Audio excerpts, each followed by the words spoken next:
Jay, so news at the time that this video is being recorded came out about R. Kelly overdosing by giving an additional dose of medication from prison health officials.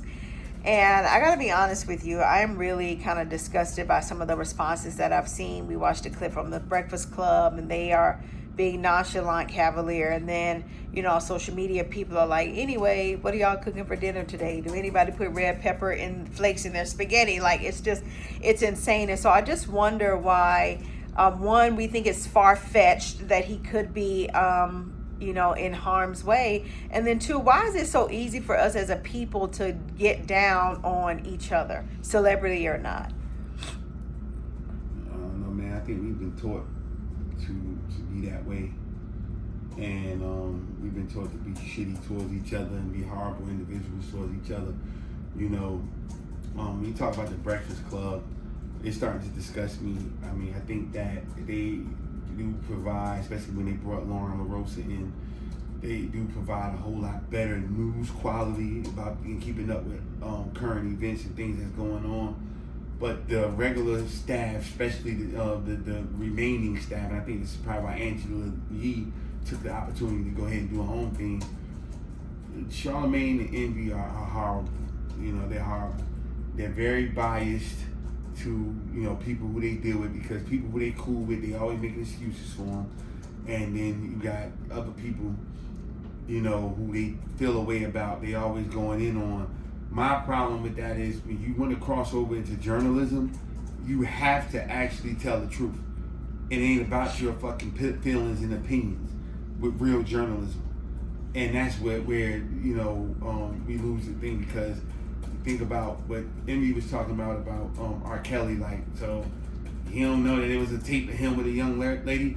Yes, that was 20-something years ago, and he's not on trial for that. Or he wasn't on trial for that. That's supposed to be in the discussion. You're supposed to know that. They did take him to court for that. They did what they were supposed to do. That tape was out. They went and got him, and he was going to court for that. He beat the case. He beat the case. So now he's on trial. He's been convicted for something else. And he was wrongfully prosecuted. I'm not going to say convicted, but the way the prosecution went was incorrect.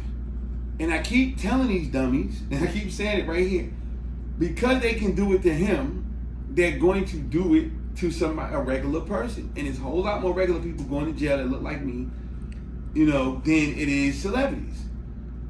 And because y'all advocating for it, it makes it easier for them to go ahead and do it. Now, here we are today where he's saying that he almost died because they gave him too much medicine. And he already put out there that they was trying to kill him. So now, purposely, according to them, he gave him too much medicine. And he overdosed. He's been alleging for a while now that he needed medical attention because he had a swollen leg. He goes to the hospital outside of the prison, and they confirm that he has a swollen leg because of blood clots, which can kill you. And they still take him back to prison and don't allow him to be treated there so he can be okay. If that's true, something has to change. Because, not just because it's him, no matter what he did, it's because of what can be done to somebody else in the masses. It's about the masses. It's never about the one over the many. And that's the part that we have to learn and understand. And sadly, our community don't get that. The one always trumps the many in our community. That man should be in jail for crimes that he committed. But they should do it correctly. Because what they do sets a precedent. So if you do it right, it sets a precedent. If you do it wrong, it sets a precedent. I would rather you convict him and prosecute him properly, get him arrested, and let him do his time, and then you would have to do right by Lil Johnny, Lil Ray Ray and whomever coming up in the hood that look like him, you have to give them a fair shake. But the fact that, I mean, just look at it. Look at what's going on. Since him, Bobby Smurda, Dirk, Diddy, all these people, and this is all of us saying, Young Thug, these people can't even get bails. Back in the day, it would say, you know, you out scrambling, you like, yo, make sure you got bail money. These niggas got money and they can't get a bail. They can't get a bail. And I was listening to Bobby Smurda talk about it. He was saying that they threw crazy charges at him that they knew wasn't going to stick, just so they can get the judge to not give him a bond, because they knew that they had enough money to bail out. But this ain't new. It's just social media here now. That's what they did to Gotti and them. Threw all those charges on them. And they got out, but to put them in that type of case like that, knowing that them guys ain't had nothing to do with what they was alleging. They've been doing this for years, and we're the ones that's condoning it. Because while we're doing this, we're not out protesting. We're not out doing what we need to do to make sure some changes come about. I sat and saw on the news today where we have the same problem in America. I'm pivoting just a little bit, but I'll bring it back. We have a problem in America with a shortage of houses.